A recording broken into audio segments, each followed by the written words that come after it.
ಹೇಳಿ ಸರ್, ಈಗ ನಿಮ್ಮ ಅಕೌಂಟ್ ಹ್ಯಾಕ್ ಆಗಿದೆ ಅಂತ ಹೇಳಿ ಮೊಬೈಲ್ ಡೌನ್ ಮಾಡಿ ಫೇಕ್ ಐಡಿ ಕ್ರಿಯೇಟ್ ಮಾಡ್ಕೊಂಡ್ಬಿಟ್ಟು ಕೆಟ್ಟದಾಗಿ ಕಾಮೆಂಟ್ಗಳು ಮಾಡ್ತಾ ಇದ್ದಾರೆ, ಪೋಸ್ಟ್ಗಳು ಮಾಡ್ತಾ ಇದ್ದಾರೆ. ಹೌದು, ಕಾಮೆಂಟ್ ಕೊಡೋಕೆ ಅಕೌಂಟ್ ಹ್ಯಾಕ್ ಆಗಿಲ್ಲ, ನನ್ನ ಅಕೌಂಟೇ ಇಲ್ಲ. ಮುನಿಯಣ್ಣ ಸ್ವಲ್ಪ ಹಿಂದೆ ಅಕೌಂಟ್ನ ಕ್ರಿಯೇಟ್ ಮಾಡಿಕೊಂಡು ನನ್ನ ಹೆಸರು ಹಾಕ್ಕೊಂಡು ನನ್ನ ಫೋಟೋ ಹಾಕ್ಕೊಂಡು ಎಲ್ಲರನ್ನು ಬೈಯುವಂಥ ಒಂದು ಕೆಲಸ ಮಾಡ್ತಾಯಿದ್ರು.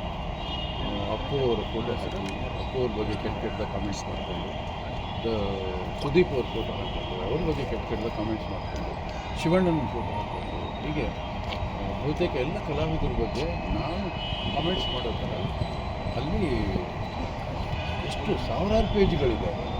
ನನಗೆ ಗೊತ್ತೇ ಇಲ್ಲ. ನನಗೆ ಯಾರೋ ನಮ್ಮ ಸ್ನೇಹಿತರು ಒಬ್ಬರು ಕಳಿಸೋದು ಬೇಜಾರಾಯಿತು.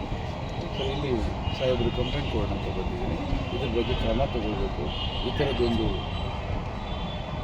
ಚಟುವಟಿಕೆಗಳನ್ನು ಯಾರು ಮಾಡ್ತಾ ಇದ್ದಾರೋ ಅದನ್ನು ಕಂಡುಹಿಡಿಯಬೇಕು, ಅವ್ರಿಗೆ ಶಿಕ್ಷೆ ಆಗಬೇಕು, ಈ ಅಕೌಂಟ್ನ ಬ್ಯಾನ್ ಮಾಡಬೇಕು ಅಂತ ಹೇಳ್ಬೇಕು. ಸರ್, ಎಷ್ಟು ದಿನದಿಂದ ಆಗಿದೆ ಸರ್? ಎಷ್ಟು ದಿನದಿಂದ ಮಾಡ್ತಾ ಇದ್ದಾರೆ?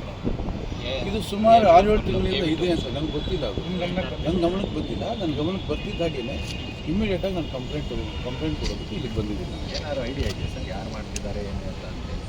ಇಲ್ಲ, ನನಗೆ ಐಡಿಯಾ ಇದ್ದಿದ್ದರೆ ಅವ್ರ ಹೆಸರು ನಾನು ಇಲ್ಲಿ ನಮೂದಿಸ್ತಾ ಇದ್ದೆ. ಇದೆಲ್ಲ ಅವರು ಯಾರು ಮಾಡ್ತಿದ್ದಾರೆ ಅಂತ ನನಗೆ ಐಡಿಯಾನೇ ಇಲ್ಲ. ಯಾಕಂದರೆ ಇದುವರೆಗೂ ಈ ಥರ ನನಗೆ ಆಗಲಿಲ್ಲ. ನನಗೊಂಥರ ಹೊಸ ಅನುಭವ ಇದೆ. ಸೋಷಿಯಲ್ ಮೀಡಿಯಾ ಯಾರು ಹ್ಯಾಂಡಲ್ ಮಾಡಿಸ್ತಾರೆ? ನಾನೇ ಹ್ಯಾಂಡಲ್ ಮಾಡ್ತೀನಿ, ನಾನೇ ಆಪ್ರೇಟ್ ಮಾಡ್ತೀನಿ, ನಾನೇ ಹ್ಯಾಂಡಲ್ ಮಾಡ್ತೀನಿ. ಪ್ರತಿದಿನ ನಾನು ಬರ್ತಿದ್ಯಾ? ನನ್ನ ಜೊತೆಲೇ ಇರುತ್ತೆ ಅದು, ಬೇರೆ ಯಾರಿಗೂ ನಾನು ಕೊಡೋದಿಲ್ಲ. ಅದು ಎಷ್ಟು ಅಕೌಂಟ್ ಮೇಲೆ ಈ ಗಮನಕ್ಕೆ ಬಂದು 4 ದಿನ ಆಯಿತು. ಎಷ್ಟು ಅಕೌಂಟ್ಸ್ ಮೇಲೆ ತಿಂಗಳಿಂದ ನಡೀತಾರೆ. ಇಷ್ಟು ತಡವಾಗಿ ಗಮನಕ್ಕೆ ಬಂದಿಲ್ಲ,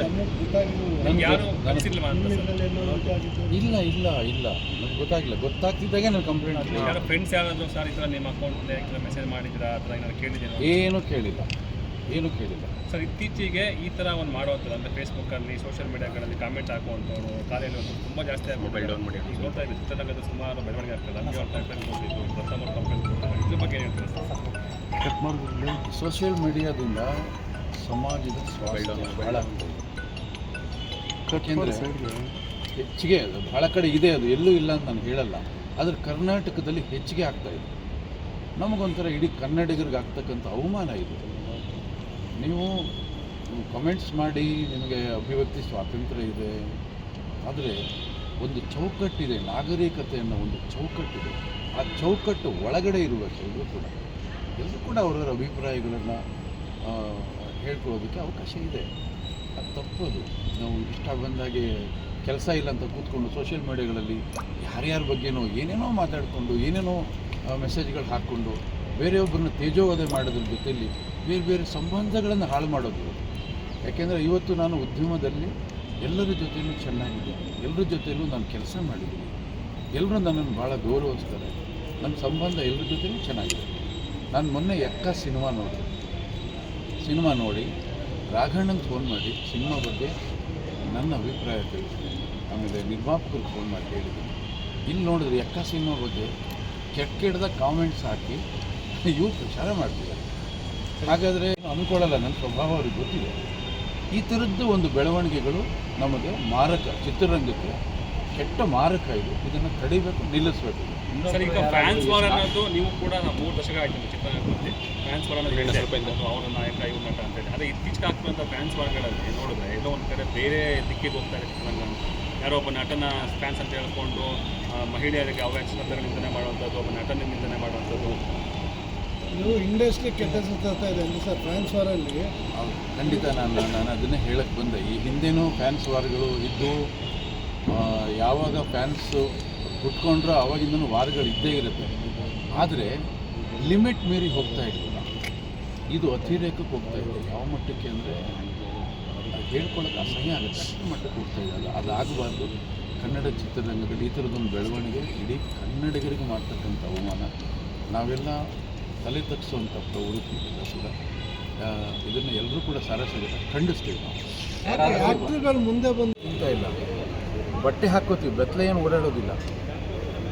ಹಾಗಿರೋವಾಗ ನಾವು ಏನು ಮಾತಾಡಬೇಕು, ಏನು ಮಾತಾಡಬಾರ್ದು, ಹೇಗೆ ನಡ್ಕೊಳ್ಬೇಕು ಅನ್ನೋ ಪರಿಜ್ಞಾನ ಮೊದಲು ನಮಗಿರ್ಬೇಕಲ್ವಾ.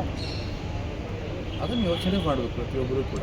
ಅದನ್ನು ಯೋಚನೆ ಮಾಡ್ತಿಲ್ಲ, ಅದು ನೀರು ಹೋಗಿದೆ. ಬಟ್ ತಡಿಬೇಕು. ಇದನ್ನು ಯಾರು ತಡಿಬೇಕು ಅನ್ನೋದು ಇಲ್ಲಿ ಪ್ರಶ್ನೆ. ಇದು ತಡಿಬೇಕು.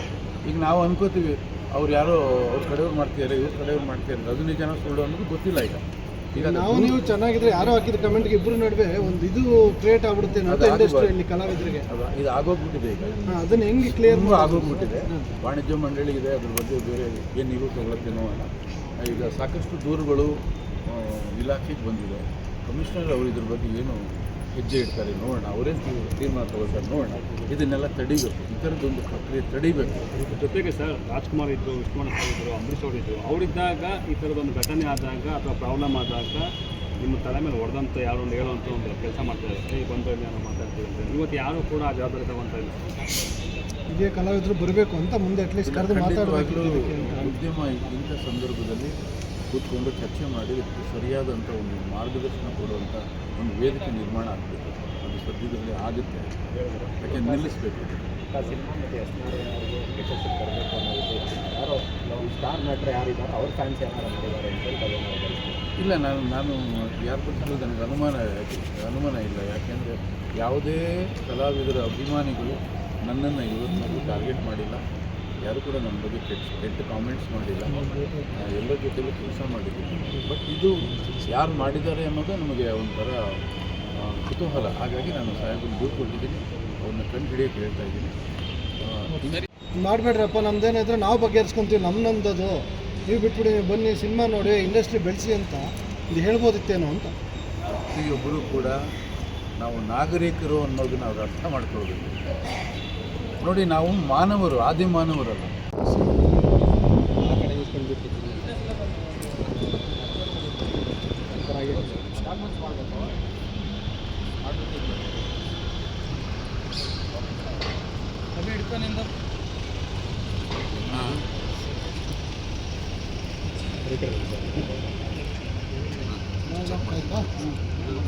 ನೋಡಿ, ಇದೆಲ್ಲ ಕಳಿಸಿ ಸಿಕ್ಕಿದೆ ಸರ್ ನನಗೆ. ಕಂಪ್ಲೇಂಟ್ ಕಾಪಿ ಒಂದು ಕೊಡಿ ಸರ್. ಕಳಿಸಿ.